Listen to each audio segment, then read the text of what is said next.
to the locker room. Topics on tonight's show: Neymar's injury and what it means for PSG's upcoming clash with Real Madrid. We'll talk about the bromance between Cristiano Ronaldo and Karim Benzema, and Wenger out.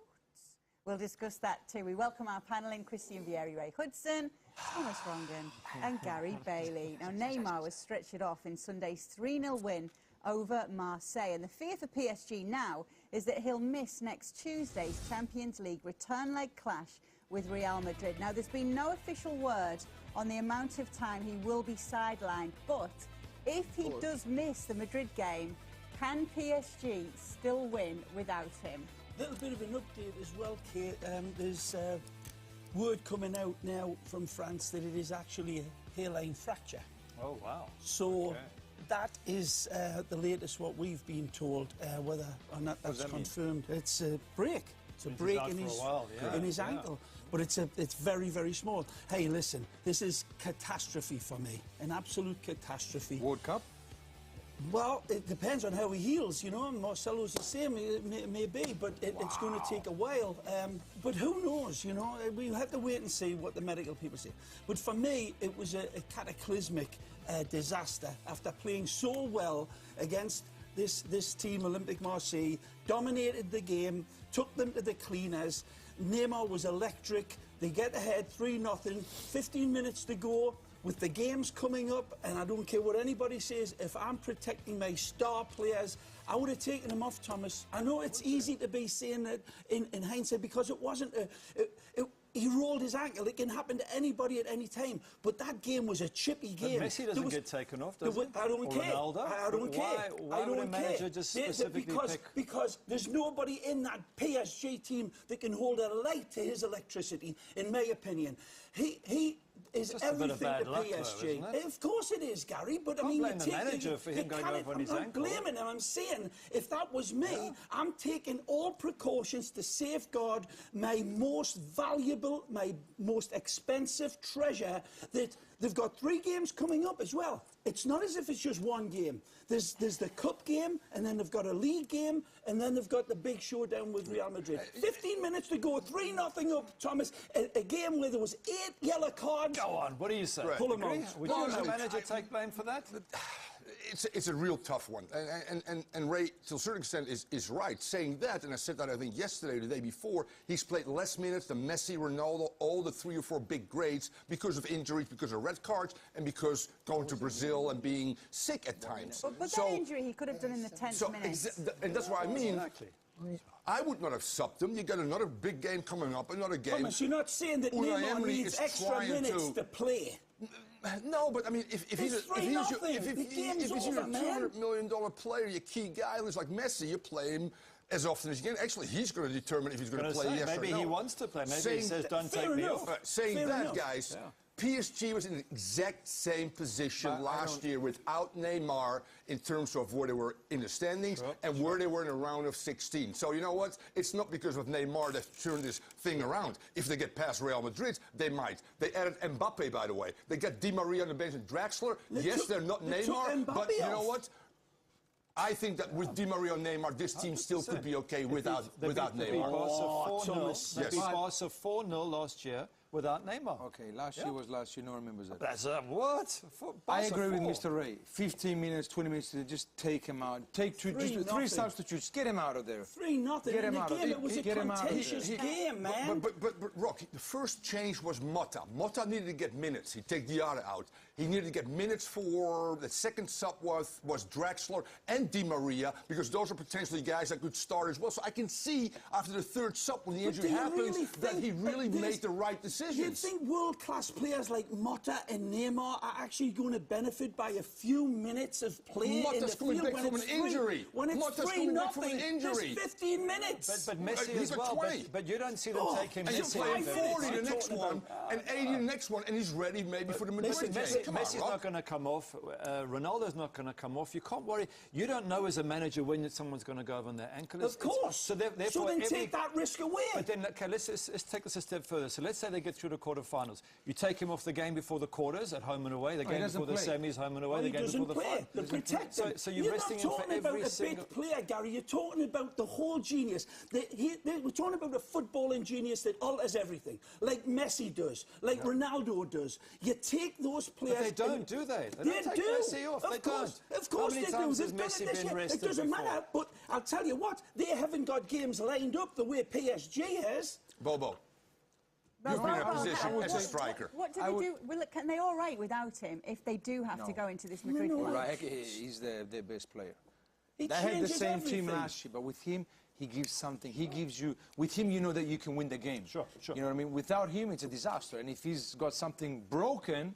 It's what they say, hairline fracture. You say disaster. Cavani up front with Di Maria and Draxler and Rabiot and Verratti in midfield. I tell you what, Gary, but you know that... I tell you what, they will beat Real Madrid without Neymar. Whether they beat them enough to go through, I'll guarantee you they beat when Real you've Madrid. got Messi, Ronaldo, and Neymar, you got an extra chance. With Neymar or without Neymar, Madrid is going to go through anyway, in my opinion. So, yes, can you play your cards with Neymar? You miss a beautiful player, without a doubt, that everybody wants to see. Massive It could make an influence impact. that'll change the game in a wink of an eye. The good thing for all the PSG players, then the PSG fans listening in that are praying on their knees for this guy to make it back, is that the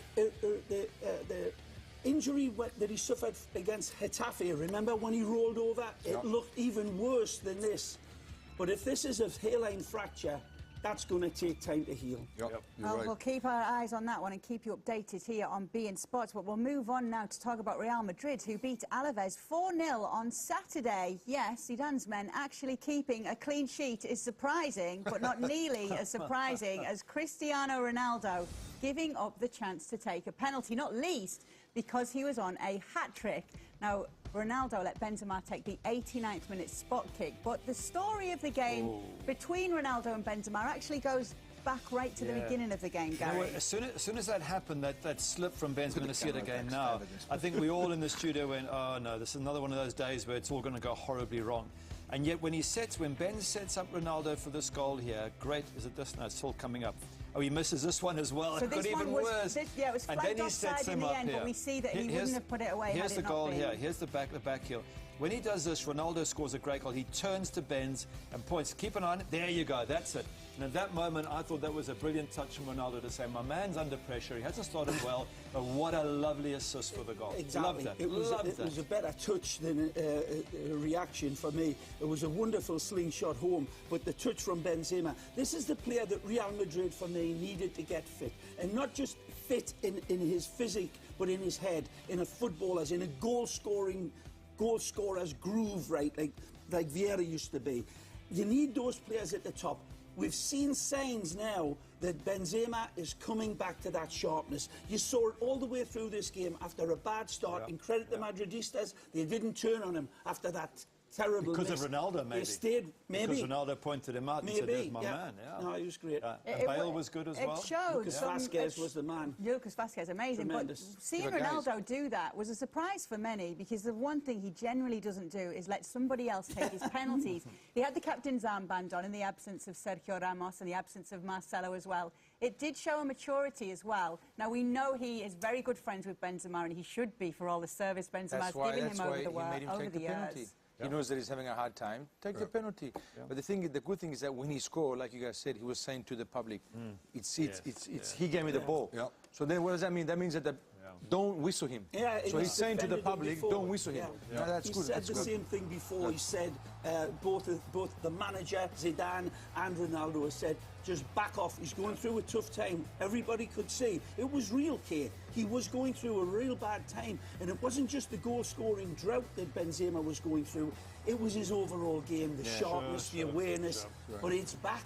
There's big signs. And not just him, Bale as well. In fact, the three up front, you start to look at them and you think the three up front all score. Now you're just saying this. No, well, it's the first time they've scored. Because when they fit, they win. To me, and home and away, always. Three of the most important things is Bale played on the left side. One, and that's already thinking about Dani Alves playing for PSG, because Marcelo probably is not going to play, so he needs somebody there. Bale was very good. Vázquez should start over Asensio, Isco, whomever else. And the double pivot in midfield with Kovacic and with Casemiro worked very well as well. And I don't know, you might know better than I do. Is Cruz going to be ready, yes or no? They say it's early March, so yeah. And Modric was a little question mark as well, I saw. And obviously Marcelo is out. Can we give a little bouquet to one of my favourite players? Yeah.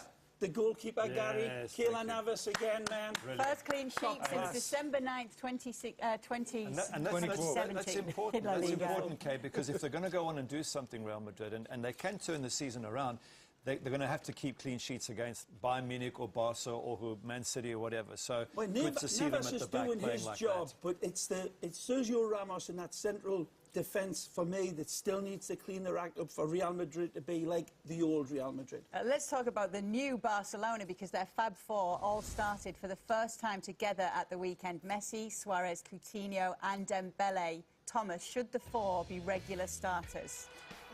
You see the future foursome, so to speak. Is it threesome? No, it's a foursome this time, going forward. And that's brilliant. Dembele, yeah, easy, don't talk to me. Dembele gives you several things. A, speed, but he gives you natural width on that right side. Very interesting. It then stretches a back four and allows Messi to be even more productive centrally because there's less numbers there. Coutinho starts out wide, but becomes Iniesta-like. What a great goal, by the way, when he cuts inside as well. Those four are fun to watch. Interesting part is Valverde really happy with those four guys, or did you say, I still want to build in some security in midfield? Is he too conservative a coach to play the four of them together in a big game? He can play at home with these little teams, 4 up front, 6 up front, 25 up front. You play against a big team, he's going to go with Messi, Suarez. 4-4-2. Maybe one or Coutinho, Dembele can play, but 4, impossible. Because you get Busquets, Rakitic for sure, and probably Paulinho, I would think, in big games. Yeah, in the big games who's going to run? For sure. Who's going to run with the big? Who's going to be running without the ball in the big games?